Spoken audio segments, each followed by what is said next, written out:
Indonesia. Sebelum itu, izinkan kami memperkenalkan diri terlebih dahulu.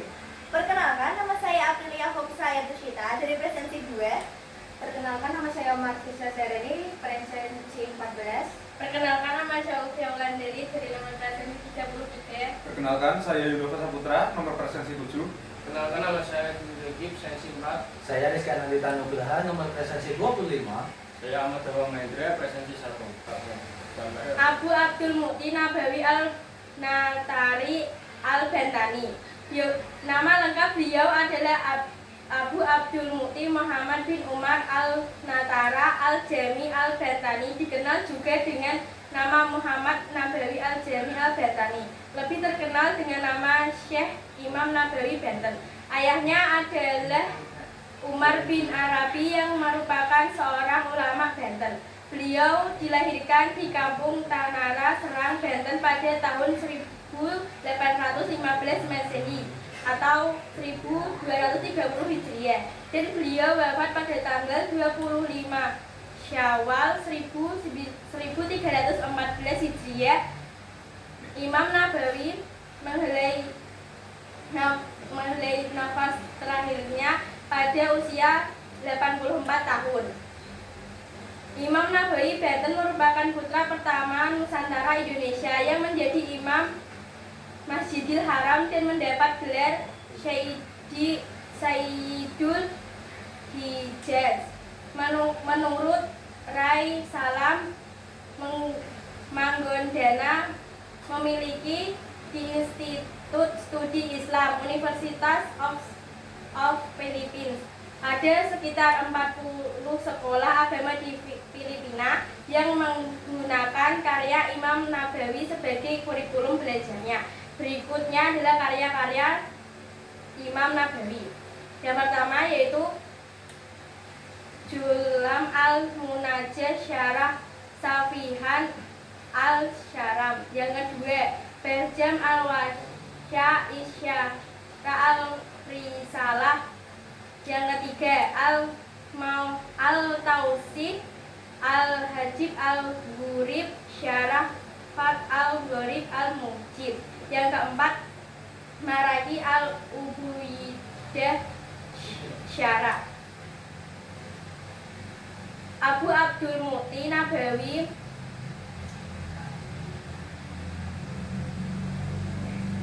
Abu Abdul Mukti Nabawi pertama menempuh pendidikan langsung dari ayahnya. Beliau belajar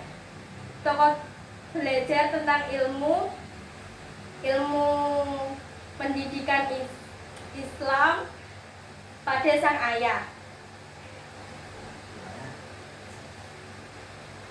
Lalu ada Syekh Yusuf Abdul Mahasin Tajuk Kalwati Al-Makassari, yaitu ada riwayat hidupnya Syekh Yusuf.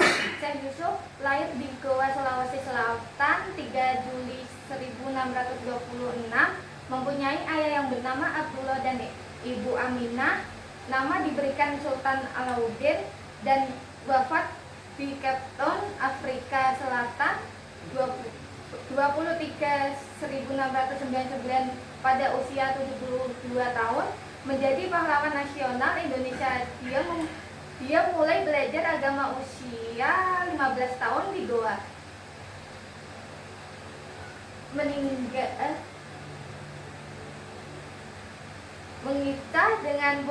Menikah dengan putri Sultan Goa, pindah ke Banten menjadi mukti, dan Aceh mendalami tarekat Qadiriyah, menunaikan haji 1644, lalu belajar di Makkah dan Madinah, Yaman, dan Damaskus. Selanjutnya ada teladan yang dapat dicontoh Syekh Yusuf. Syekh Yusuf terkenal ketekunan menuntut ilmu dan berdakwah setelah Goa kalah Belanda. Ia pindah ke Banten, kemudian diasingkan ke Sri Lanka dan Afrika Selatan, namun tetap aktif berdakwah. Wafat 1699, Nelson Mandela sebutnya putra Afrika terbaik. Jenayahnya dipulangkan ke Goa 1705. Ia menjadi pahlawan nasional Indonesia dan Afrika Selatan. ada karya tulisnya Syekh Yusuf. Syekh Yusuf adalah mursyid tarekat Kalwatiyah dan mengajarkan tarekat lain sesuai ijazahnya. Ajaran pokoknya mendekatkan diri kepada Allah melalui akhlak mulia, amal soleh dan zikir. Dijelaskan dalam risalah An-Nafhatu As-Salamiyah dan Qafiyat Al-Dzikir yang menyebut 20 adab zikir. Ia menulis minimal 20 buku berbahasa Arab. Salah satunya Safinat An-Najah yang populer di pesantren. Beberapa manuskripnya ada di Museum Pusat Jakarta.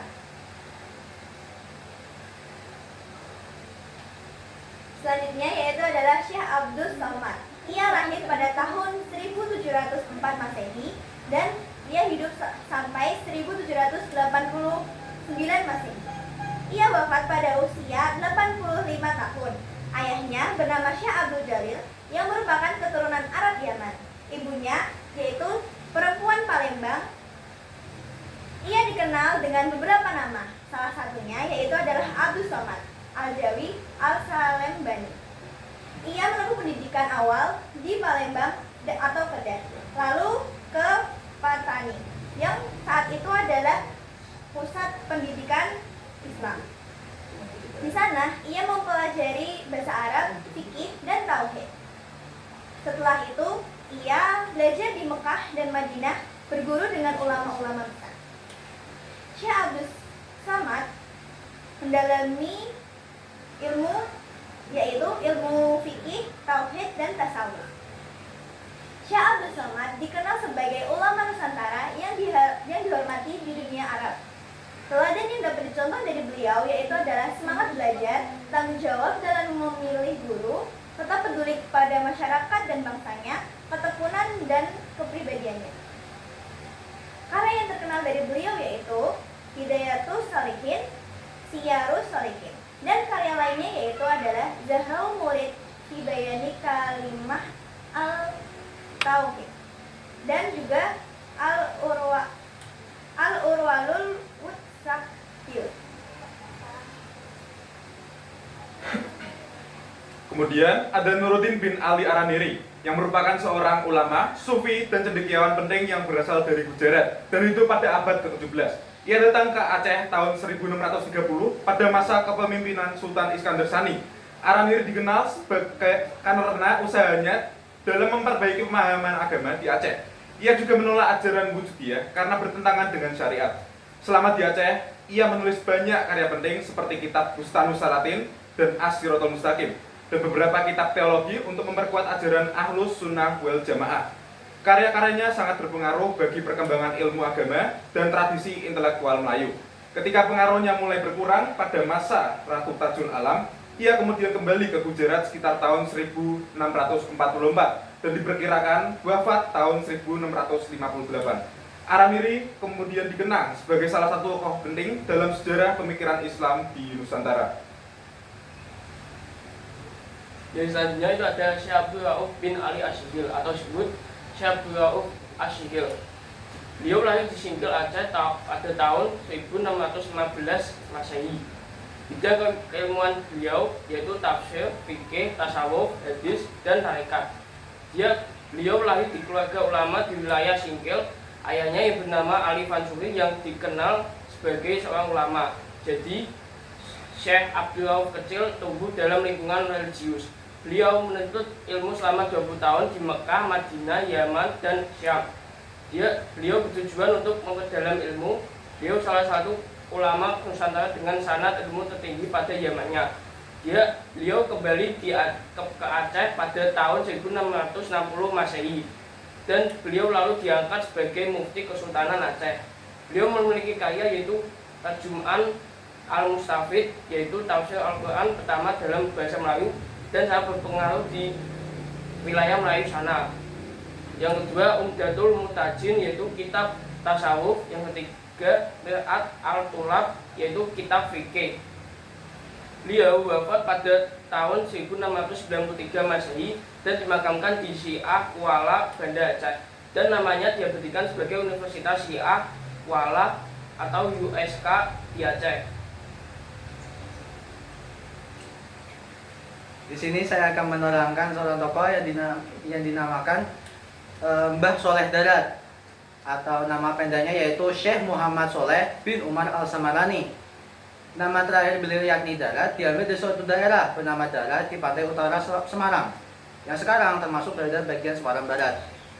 Nama aslinya yakni Al-Alim Al-Alomah Asyaikh Muhammad Soleh bin Umar Al-Samarani Al-Jawi Asy-Syafi'i.